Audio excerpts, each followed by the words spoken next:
Support for today's show comes from Squarespace. Because, hey, do you have a website? You should get a website. Just like hurry up and do that. And I can say just hurry up and do that because I have the perfect people for you to partner with on it. Squarespace has beautiful templates created by world-class designers and the ability to customize just about anything you want a website to be to make it great and make it yours. So head to squarespace.com/cracked for a free trial. And when you're ready to launch, use the offer code CRACKED to save 10% off your first purchase of a website or domain. Support for today's show comes from Fallout 76. Bethesda Game Studios, the award-winning creators of Skyrim and Fallout 4, welcome you to Fallout 76, the online prequel where every surviving human is a real person. Work together or not to survive. Fallout 76 is now available. Buy Xbox One X and get Fallout 76.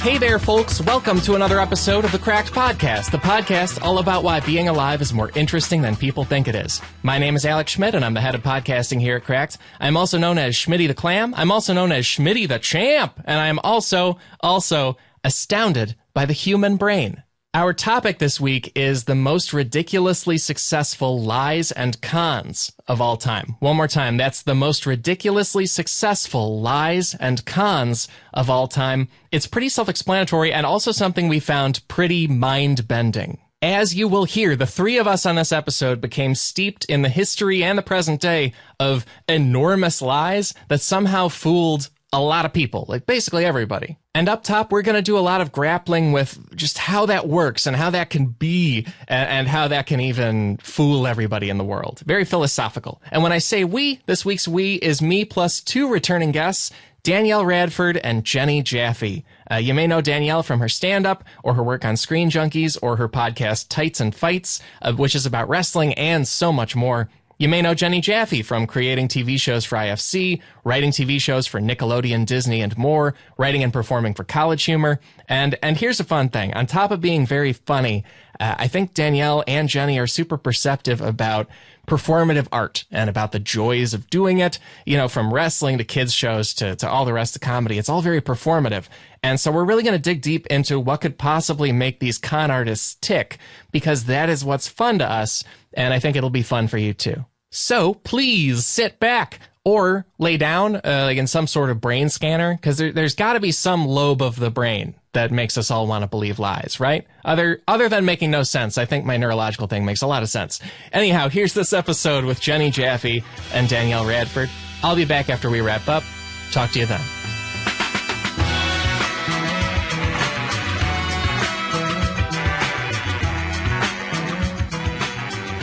And so people know your voices. Jenny, speak and say hello. Hi, this is Jenny Jaffe. Here we go. And Danielle. Hi, I'm Danielle Radford. And we're talking today about cons and lies. Historical ones, relatively modern ones, just a range of them. I feel like I grew up thinking cons only happen in movies, and they are the heroes. That was my understanding of tricks and cons. I don't know about you guys. Yeah, kind of. Yeah. I mean, they were always like, oh, it's the really hot guy who's a con artist, but he'll love you. Wink. Oh, totally. Well, it's like she's the not she's the man. She's all that, or like because she's the man who's also a con artist. You're right. Actually, it's always that thing of like at the end they're gonna be like, oh man, I had a bet in place to date you, but then I met you, and now nobody even has to pay me. You don't disgust me that much. Like that's all I want. Oh, once we made you take a shower or whatever, we took off your glasses. You're so much hotter when you can't see or drive safely. Oh, I was so great when we took you to the Sephora store and they changed your face by putting another face on top of it. Yeah, I guess that is like weird. It's like con artists. I mean, even like fairy tales and stuff where it's just like disguising and... Yeah, like, it's deceit based often. It's yeah, really Aladdin. weird. Aladdin was like, oh, yeah. 100% like, I'm a prince and I like your tiger or whatever. Well, we literally read, I'm sure we'll get into it, Yeah. but we read Yeah, something yeah. about a guy who was pretending to be a Saudi prince, I believe. Aladdin was a perfect example of, only in film could somebody pretend to be royal, and it just works for a long, long time, and they get a bunch of stuff. But we've got multiple stories here of people pretending to be royalty, and it just works. And there's this one guy here.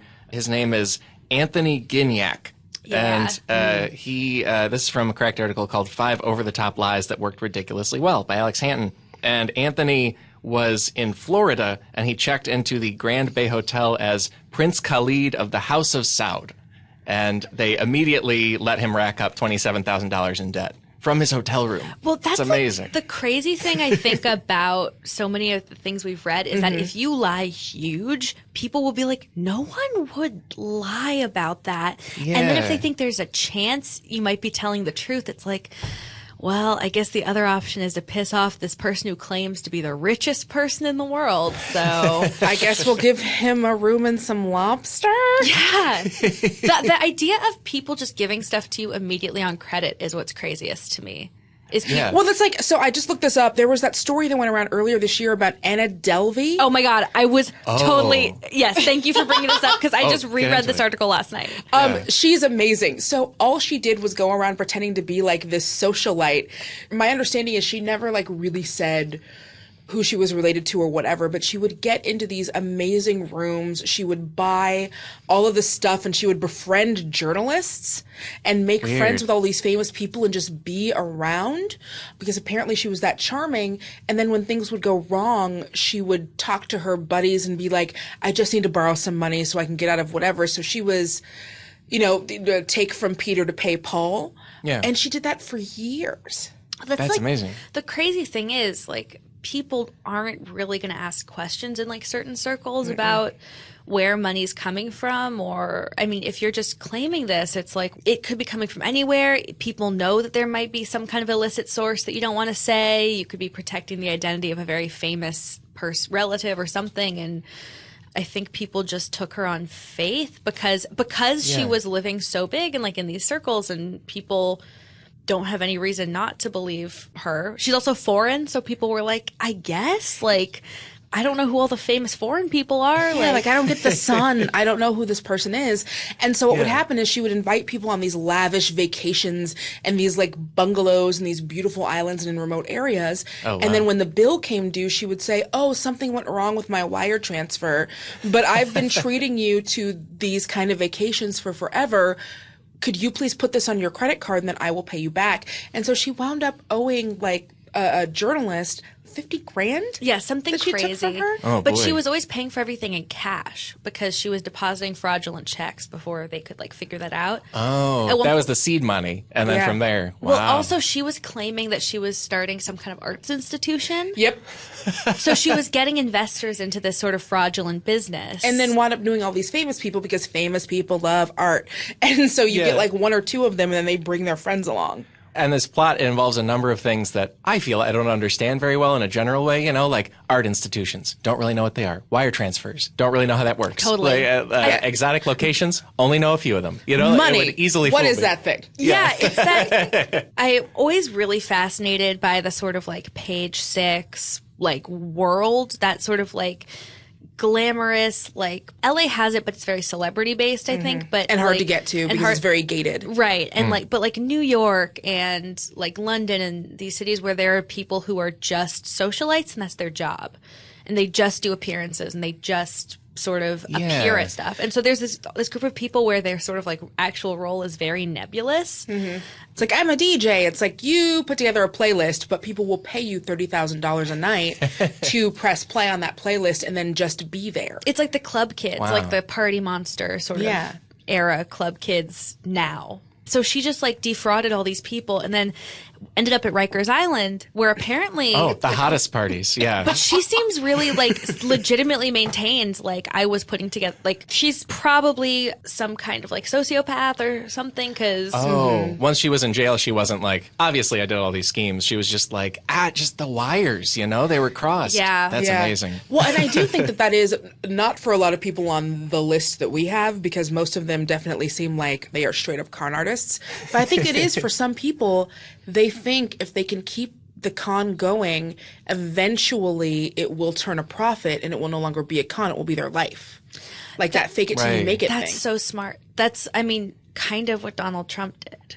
Oh, God. He keeps coming up on podcasts and all kinds of topics, and it's because he's wild. And I'm not surprised the socialite layer of society is where a lot of these cons kind of happen, you know? Like even I remember being astounded to learn that there are restaurants where they don't list the price of each item on the menu. Right. It's just on the menu because they know, like, well, we're sort of above money at this point. Like, you'll just pick the things you want, you can afford them, and it'll be fine. Yeah, and you should definitely know if it involves, like, if it's a dessert that has gold in it, don't eat at that restaurant. It's not for us. Don't eat gold.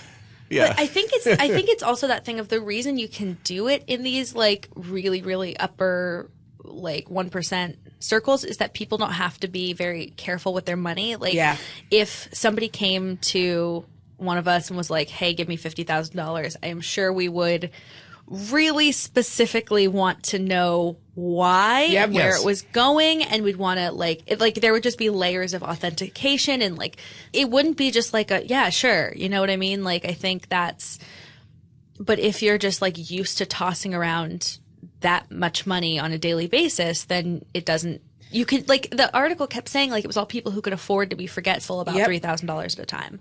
Oh, with Anna Delvey, like her. Yeah. Because when she was with journalists, they must be wealthier journalists. No, they weren't. They just thought they were there for the ride until that's where it ended. And another thing is when you're in those big circles, talking about money becomes gauche. Like it's tacky. Yeah. You don't talk about money.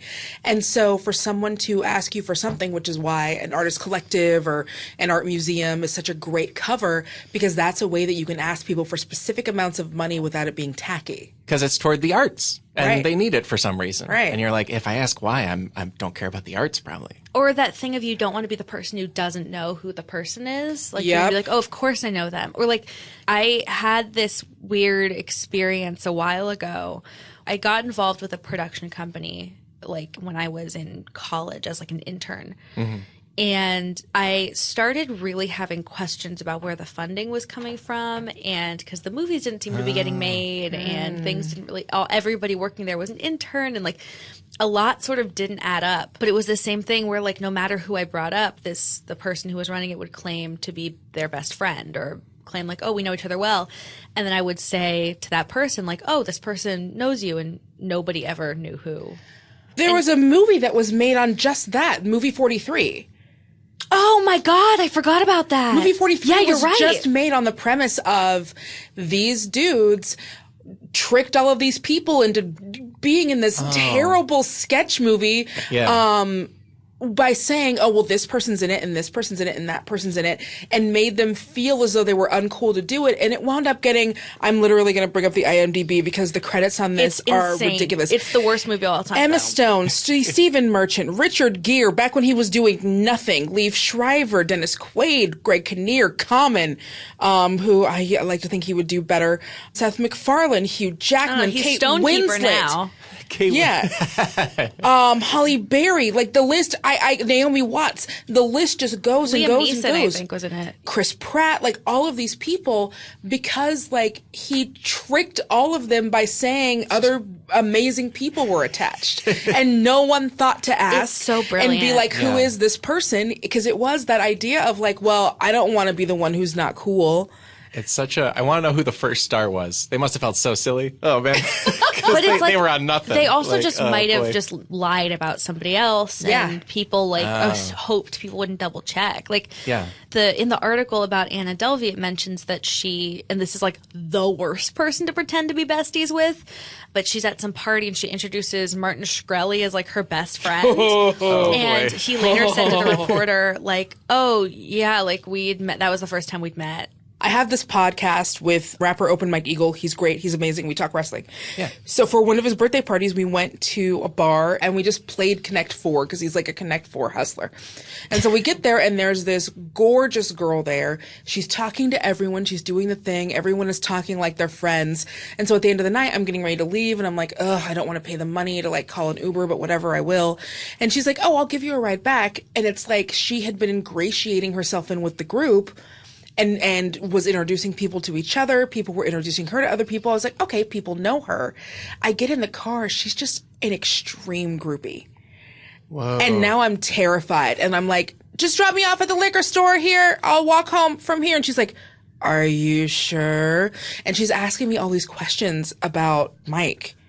Like, she found a way to, like, make it seem like she was a part of our group. And that was a lesson learned for me. That's, like, a weird thing also. And I am, like, sure, like, maybe you guys, I feel like Earwolf is, like, exactly the level that I'm talking about of, like, people who people think they know because they're on podcasts or whatever. Yeah.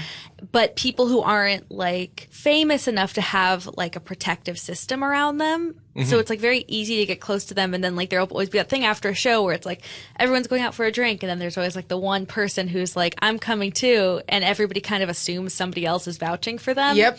Yeah. And then it's like, Because no one wants oh, to make it weird and be like, who do you know? if you're a generally trusting, kind person, like, you don't assume anybody's being weird. And normally, if no one's being weird, it wouldn't be a thing. Like, if she would have just been hanging out there and, like, having her experience, it wouldn't have been anything. It was the fact that she was asking me, like, these very scarily probing questions. Most of that is not information that I have. It's crazy that their goal was just information, which is like a level of this kind of con. Like, they just want to get closer, which is very creepy. I'm not justifying it. But then there's people like Anna Delvey who the goal is money, like your life savings or whatever. Or Man, I wish I had no morals. I wish I had no morals.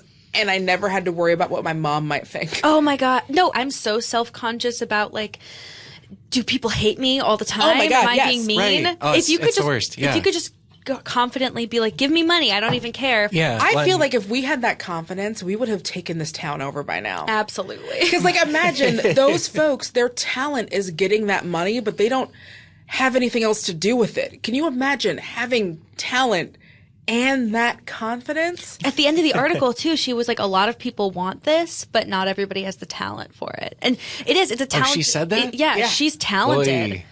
It's a she skill. knows. It's a learned skill. It seems like Because I will crumble under the slightest, like, interrogation. Like, if somebody's like, if I tell somebody something and they're immediately like, give me a detail about this, I'm like, no, sorry. I immediately repent. Like, whereas she's just like, yeah, also, here's a bigger lie. And I know this person. And Also, like, when she would say, you know, I know this person or I know that person, if they would dispute it or something, then she would be like, oh, we met here and, like, they didn't remember or whatever. Whereas, like, there are people that I actually know that I'm friends with, and if we were in public and I said hi to them and they didn't say hi back, I'd go to the bathroom for 20 minutes. absolutely. Like, hey, oh, good to see you. And I walk up to them and they're in a group of people and they cold shouldered me. I would immediately take an Uber home and, like, eat Apple Jacks, and that would be my weekend. Yeah. Okay, wait, so here's the podcast.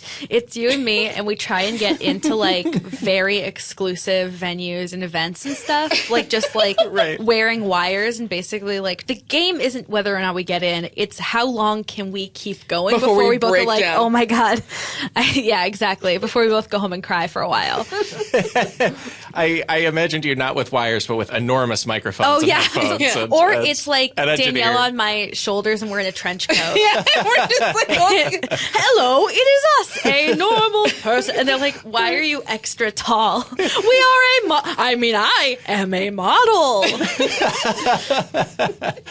That podcast, it would be pretty functional in that, like, sort of like with a lot of these cons, it feels almost like a video game or something where there's, like, levels, they're just moving up. Yeah. Like this Anthony Gignac guy, it's Gignac, I don't know if it's pronounced that way, but he initially racks up all that debt at that Florida hotel room pretending to be a Saudi prince. He's arrested for this, brought in, and then he convinces his court-appointed lawyer that, yes, I am a Saudi prince.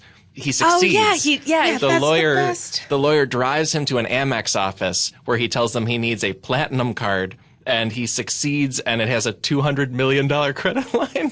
And he spends as much as he can on it the entire day before he's then finally caught. It's crazy. Like, it's like he kept beating bosses. When I was reading all these, I was like, I don't understand what they think the end game is. And I think Danielle's totally right. I think the idea is, like, if I keep lying, at some point it will just become true. Yeah. Wow. Or, yeah, like, it won't feels be right. illegal anymore because I'll bail myself out. Like, I'll have the money to just bail myself out of anything. Right. Yeah. But they've spent so long working on this one skill that they don't have any of the others that would get them the money.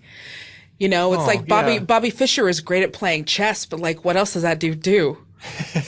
You know? Yeah. And so they're playing people chess. And if they ever were to get to a point, because with Anna, like, her art thing could have worked and it could have been something that was profitable for her. But she has spent so much of her effort being a con woman that, like, she doesn't know how to do all the other stuff. And it's not like they ever can take a breather to take a class and like learn. Right, because they were being kind of not human to get there, and then they can't turn it off and be like, well, now I'll be human and watch the sunset and chill at a cabin or something. Like, it doesn't work. Yeah, well, there's definitely like an element of just pathological lying where it's like even the details, it's like whatever. And they love it, obviously. Yeah. I mean, she was having fun. Like, she was anybody who's pulling off one of these cons, it's like gotta be somewhat fun in the meantime. All the Ocean's movies make it look that way. Yeah, it's the entire genre. Yeah. It's crazy because if I were like one of the people in like an Ocean's movie, I would just have like anxiety diarrhea the whole time. Like, I'm not, like, I don't understand these people who just have so much chill and nobody seems to be taking a Xanax or anything. And then they're flipping and stuff too. It's crazy. Yeah. Now I'm imagining like it's some studio meeting and they're like, so yeah, page 30 or so here. It says, then your character has anxiety diarrhea. Yes, that's anxiety diarrhea. Do you need me to spell that for you? We were thinking of taking it out of the movie. Well, it's just it's a cinema verite is how I really like to Also, think we of it. can tie that in with like a Pepto-Bismol sponsorship. Right. Totally. I love that. Get Pepto on the phone. Yeah, right. Hello, Mr. Bismol. It's me, your number one customer. Have I got a scoop for you? We have one other fake royal thing, and it's from like that era. We've got Boris Gasarev, who was a fake Dutch aristocrat, even though he's Russian. And he would like just date heiresses over and over again because they thought he was an aristocrat. And then they took a trip to Andorra, which is a very tiny country between Spain and France that's managed by both countries. And he convinced Andorrans to vote for him to be their king now because they just thought he was an aristocrat. It's amazing. Wait, if you get voted in, are you still the king? Well, he got a 23-1 vote. So there's some kind of democratic element to this tiny country, but also... That's so bizarre. And they voted for him to replace both the joint rule of the president of France and a Spanish bishop who run the country. Yeah, he went in and he was just like, well, I don't understand how this works at all. And they were like, I trust that man. Yeah. He's saying what we're just thinking. Oh my God. Yeah, that works clearly.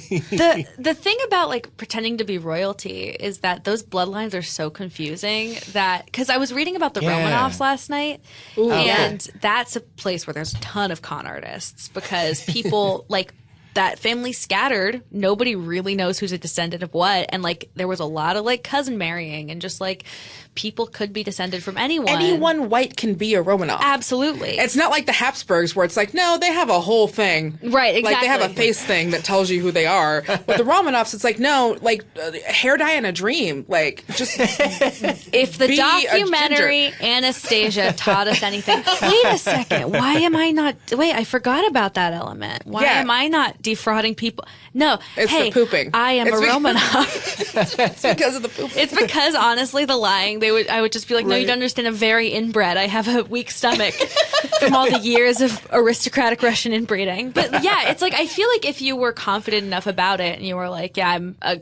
royal like of some country, like I wouldn't question that. A lot of the people that we read about were kind of generic looking, if that makes sense.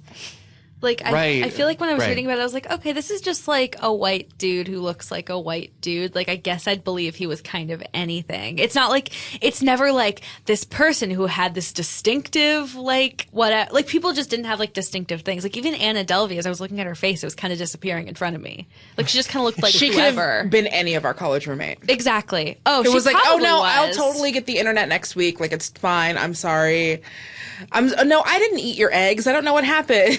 Yeah, like she's very like generic. I think that was we were talking about how he was dating heiresses, and the Anne Hathaway's husband. Do you have that on here? Anne Hathaway's or her ex boyfriend, fiance? I'll need to footnote which article, but one of these guys, he basically did a bunch of financial schemes and then was starting to run out of the money, but his end game was to date Anne Hathaway, and he just kind of went ahead and did that.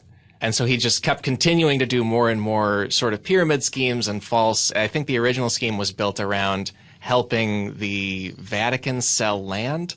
From there, he built up a bunch of money, then was just running out of money. But in the meantime, the whole thing was to date Anne Hathaway, and he succeeded for a chunk of time.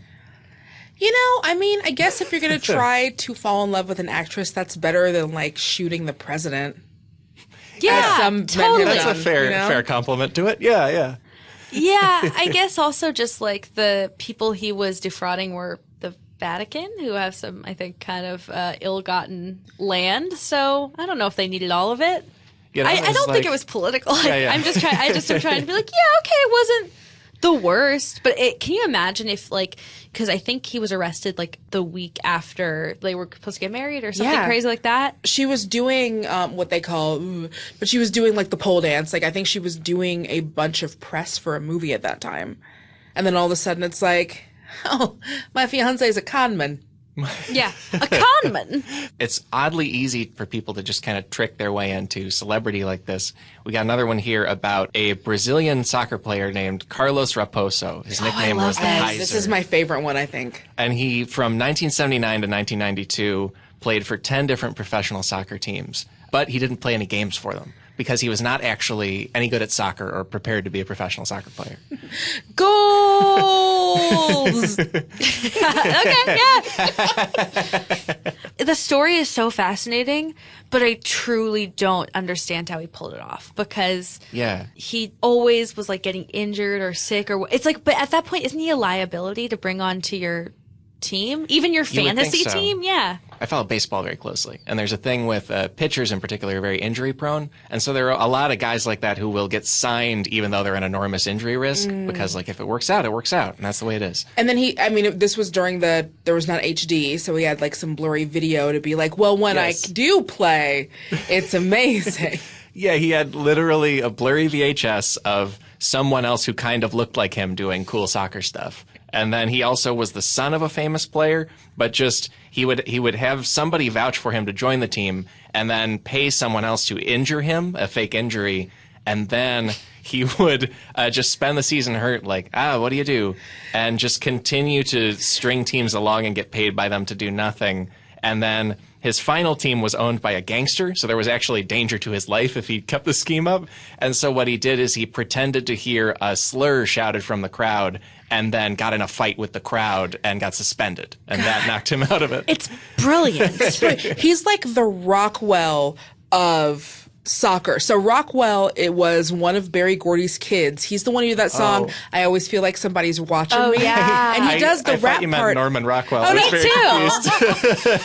But he did that song, I Always Feel Like Somebody's Watching Me. And most people don't know that the chorus is not him. It's actually Michael Jackson. Oh, yeah. I learned that recently. Really? Because it sounds so much like Michael Jackson. Yeah, but a lot of people makes just like sense. didn't think that they thought that it was him, and that's why he only had like that one hit. But he was like, People also, I'm gonna use what I have. A whole world has been opened up to me. This is amazing. People also think I thought that was a Michael Jackson song, but nobody ever listed it as like a top Michael Jackson song. So I was Right. always so confused. But it's like it definitely sounds like him. And the rapping is the worst It's part. bad. That's because good. the only part people know is the chorus. Mm-hmm. And they just decided, like, I will be known for being skilled in this artistic field, and that's it. It's the opposite of imposter syndrome. Like, I feel like I spend so much time assuming I can't actually do the thing that I'm paid to do, and then other people are just like, I'm just not going to do it and say I deserve to get paid for Entitlement this. syndrome? What do you call that? I want it.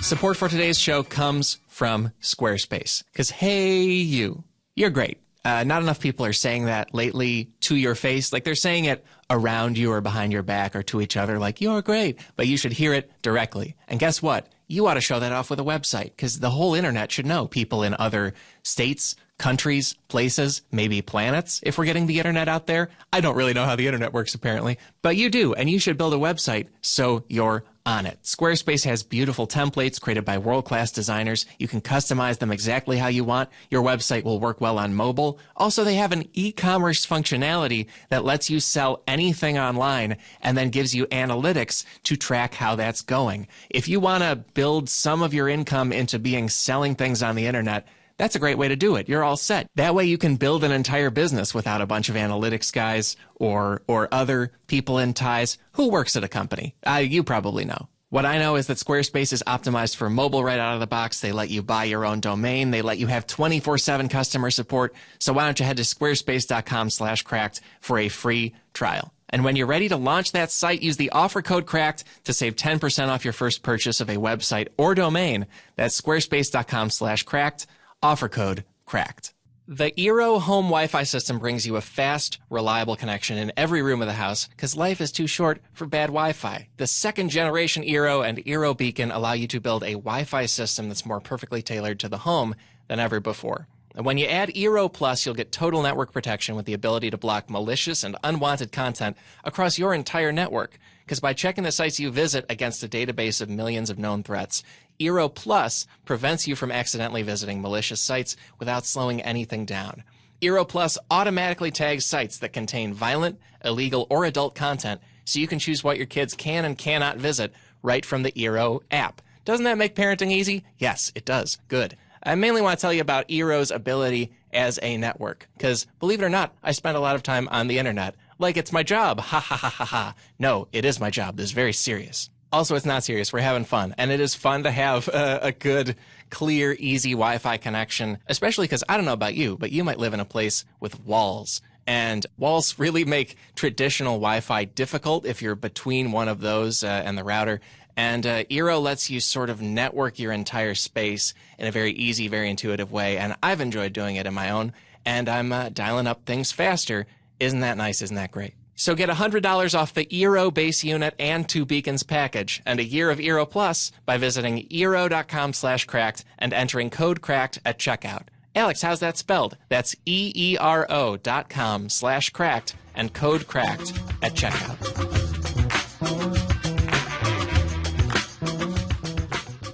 There's one, and this is a movie now called Can You Ever Forgive Me? I haven't seen it because I'm very bad at preparation, but it has a 99% on Rotten Tomatoes. Is it out already? I think it just came out. Oh, cool. Oh, is that the Melissa McCarthy one? Exactly, yeah. Okay, yeah. And it's the true story of a lady named Lee Israel who was struggling as a writer. She wanted to be a famous writer.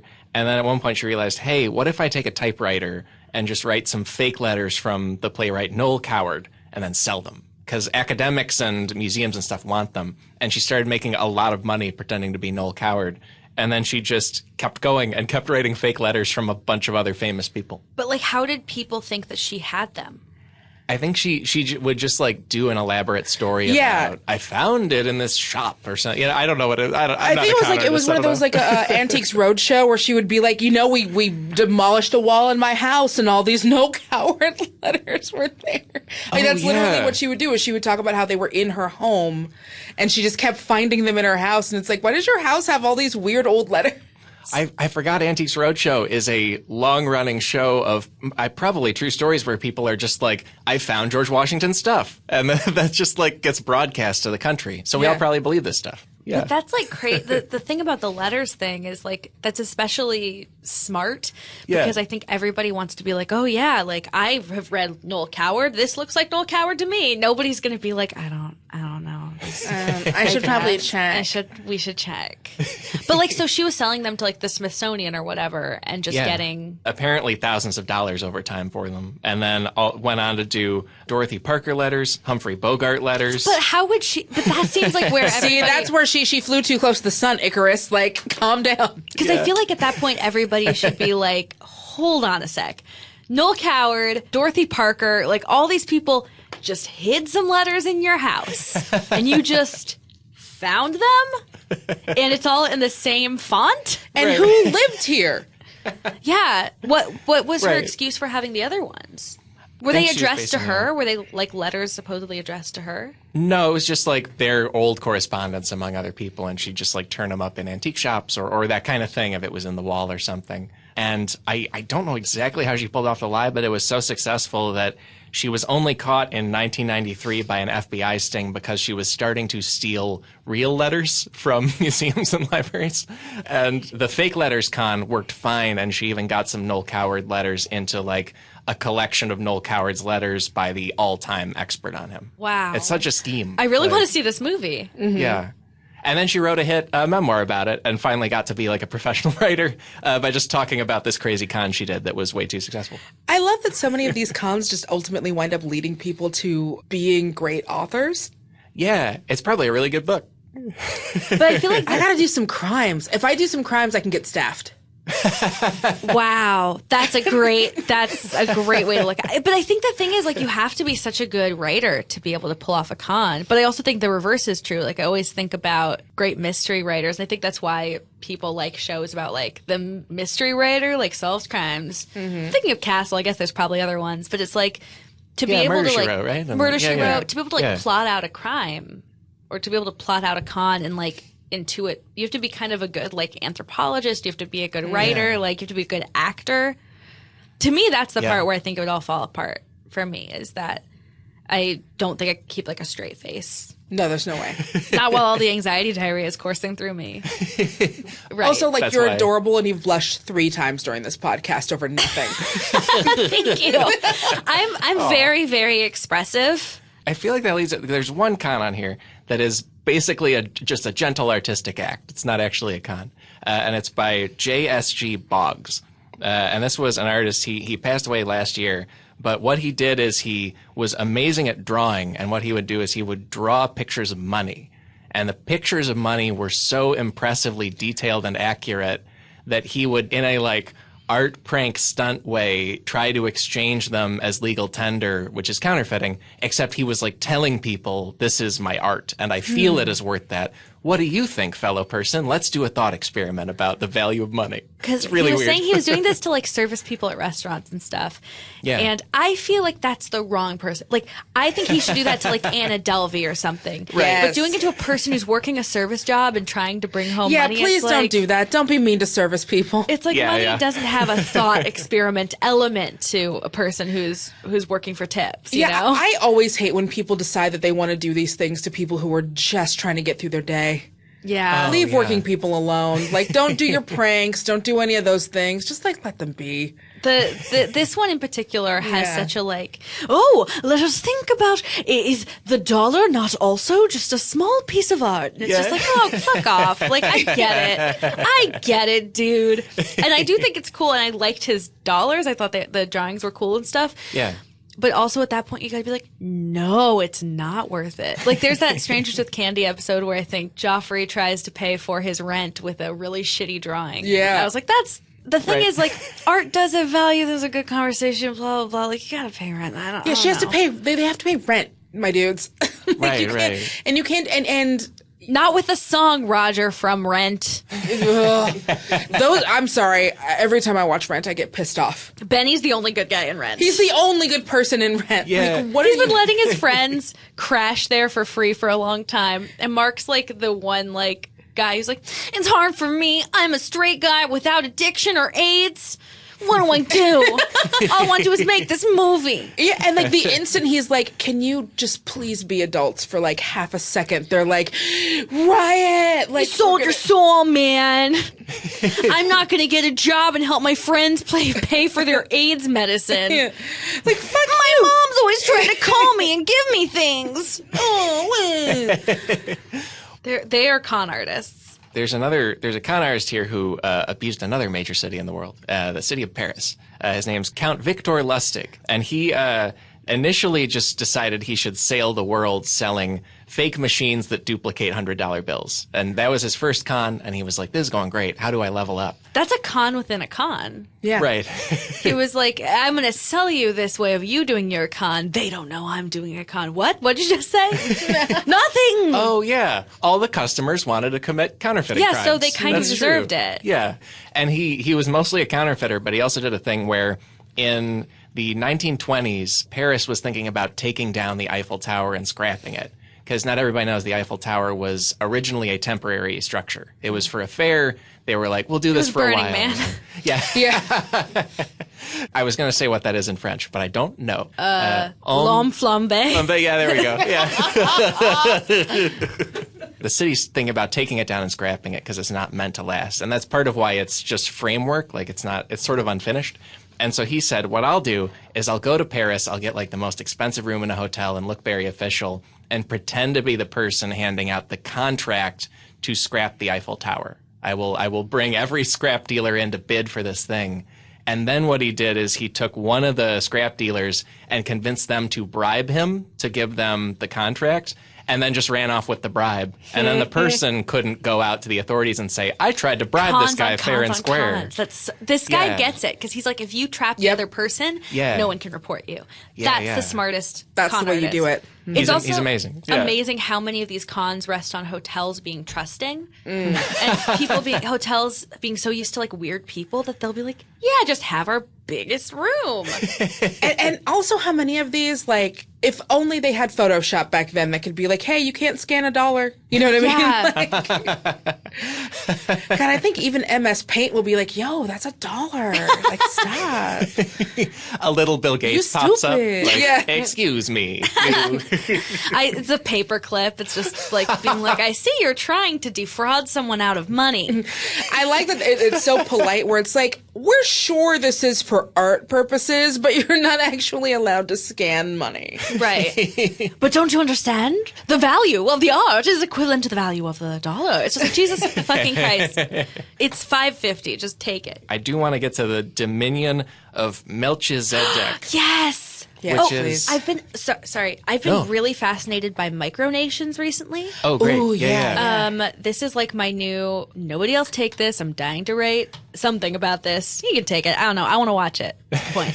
But I'm obsessed with the idea of people who basically, like, the law about having a country is you basically need to own a piece of land that I think has to be, it can't be like part of another country. Like, it has to be like, right. I own like this like tiny island, or I own this like boat, or whatever the thing is. Like, you own something that is in some way, like, you can claim it as your own piece of land that is not property of another country, and declare yourself the ruler of that country and be illegal, like have passports, you will become a legal country effectively. I don't think that's what this is. Even I think this was a totally fake country.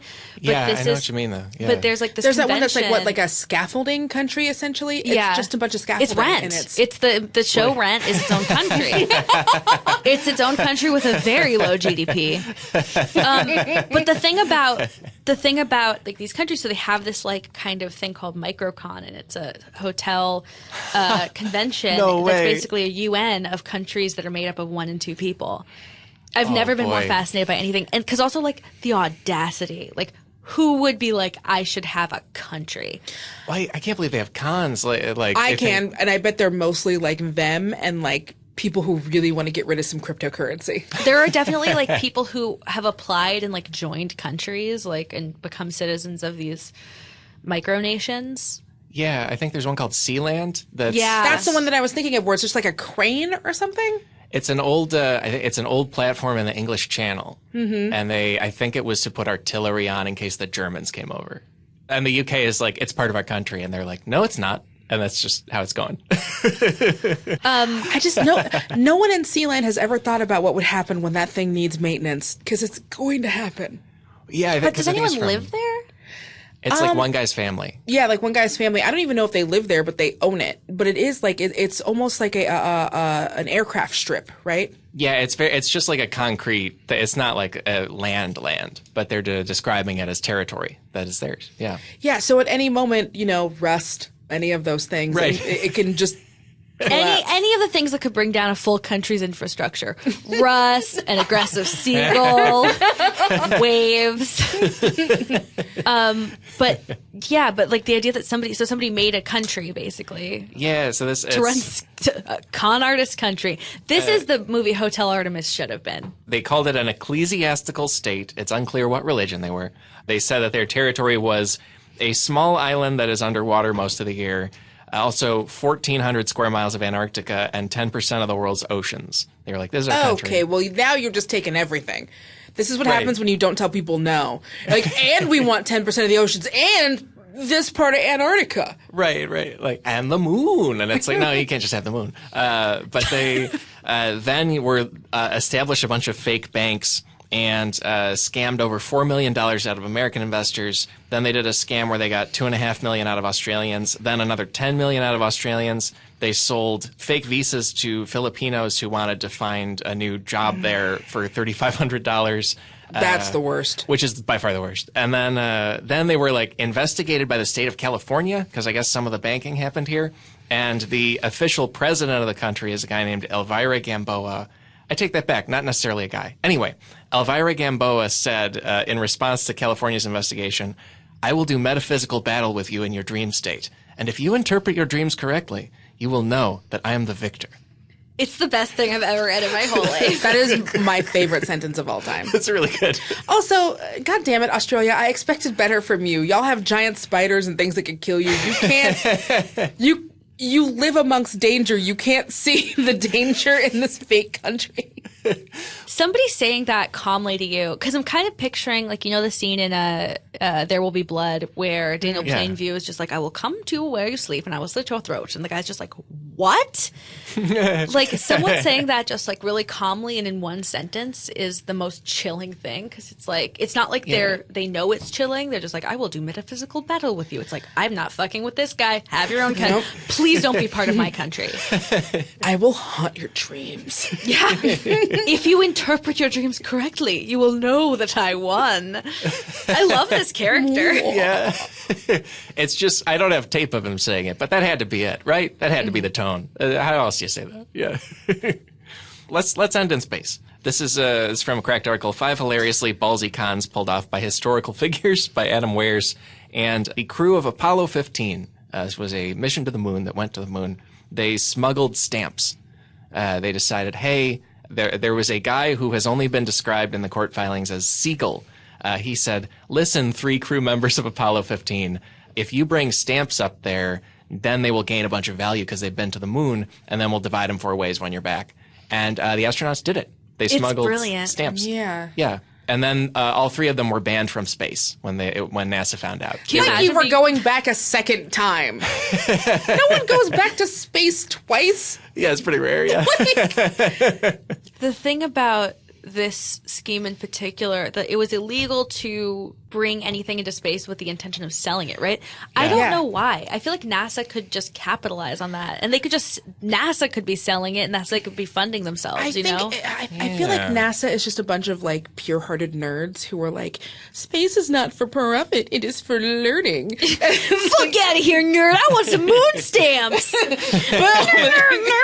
Kick the door open. Look at all these rocks. I got it from the moon.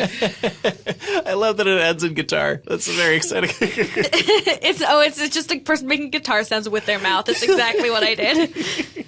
Anyway, back in my car. Zoom. But yeah, I think it's just a bunch of very kind nerds who are like, I love that. You know, like space is for exploration and it's not for profit and blah, blah, blah. You know, and then SpaceX happened when the nerds were like, fuck it, I'm selling space. Yeah. One of the articles we looked at was about the reason that there's like I've got a piece of the Brooklyn Bridge to sell you is because people can just declare that they own things that people don't own. And then, I mean, truly this is how colonialism works, is just that you declare you own something that you don't own and you're like, want it? Like, and I feel like space is going to be the thing for that. And I think that like when we romanticize it, we think of Far and Away, the parts where everyone's parents were running to go get land, because that movie forgets that there were at one point people on that land. Right. That's how it is now, where everyone's just like, you can, you know, if you can find a place to plant a flag in space, you can.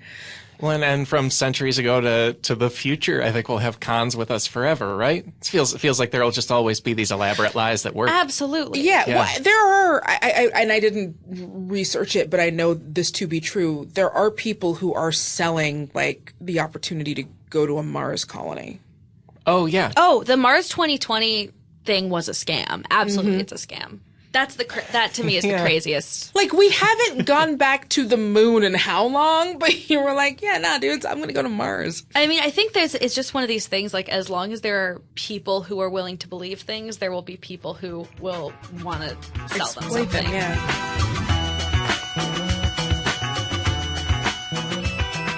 Folks, that is the episode for this week. My thanks to Jenny Jaffe and Danielle Radford for being completely delightful and for bringing so much into this episode. If you'll please direct your attention to our footnotes, you will find a range of things all about what we talked about. In particular, an article from thecut.com laying out the entire Anna Delvey story. It is amazing, just blow by blow. It's crazy. You'll also find Jenny and Danielle's Twitter handles and latest internet comedy ventures, and lots of crack material. By the way, the name of the guy who pulled massive white-collar fraud just to date Anne Hathaway, his name is Raffaello Folieri, and he was dumped by Miss Hathaway a mere 10 days before he was sent to jail for 4.5 years. So now you know. That was a real thing in real life.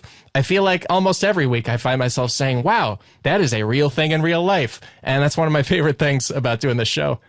Here's more to know about this show. Our theme music is Chicago Falcon by the Budos Band. This episode was engineered by Devin Bryant and edited by Chris Souza. If you love this episode, that's great. If you hated it, let me know about it on social media. That's right, social media, a useful tool for basically every present-day con artist that we talked about today. They really know how to work it. Pretty impressive. I myself keep it non-fraudulent on my Twitter account. That is @AlexSchmitty. My Instagram is @AlexSchmidtstagram, and I'm on the wider internet at my website, alexschmitty.com. And I'm happy to say we will be back next week with more Cracked Podcast. So how about that? Talk to you then.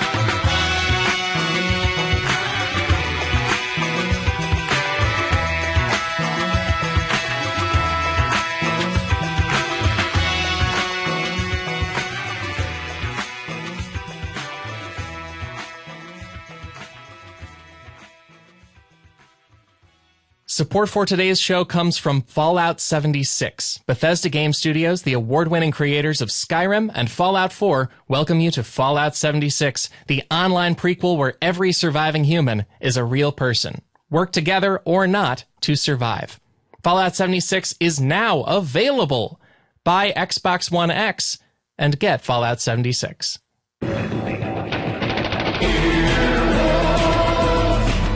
This has been an Earwolf production, executive produced by Scott Aukerman, Chris Bannon, and Colin Anderson.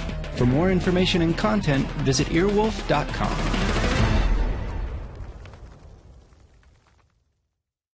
This holiday season, Earwolf wants to spread some cheer. Cheerwolf, if you will. We've got special episodes all over the network just for you. Andrew T. and Tawny Newsom talk to Kulop Vile, I can't pronounce this, about holiday racism on Yo, Is This Racist? That sounds fun. Unspooled takes a deep dive into AFI's favorite Christmas movie, It's a Wonderful Life. Offbook has not 1, not 2, not 4, but 3 holiday-themed musicals for you to indulge in? Surprise! All the special holiday episodes of With Special Guests are out from behind the paywall as a gift to you. You can also check out a very special Improv for Humans episode, Best of the Bible. On Are You Talking REM Re-Me, the Scots talk about every REM holiday single released and nothing else. Sean and Hayes Hit the Slopes with Adam Pally on a very festive episode of Hollywood Handbook. Beautiful Anonymous, Chris Gethard is taking calls for New Year's resolutions. Tune in on Earwolf's Facebook page December 21st at 2 p.m. Eastern. Carissa and Listler get a special listener call-in with a heartfelt proposal on Womp It Up. Followed by the Christmas Womptacular, released from behind the paywall. And if that's not enough, check out even more special holiday apps from How Did This Get Made, Getting Curious, Who Charted, Freedom, of course, Comedy Bang Bang. Happy holidays, happy listening, and a merry Cheerwolf to all. So much stuff, so much cheer. Cheerwolf.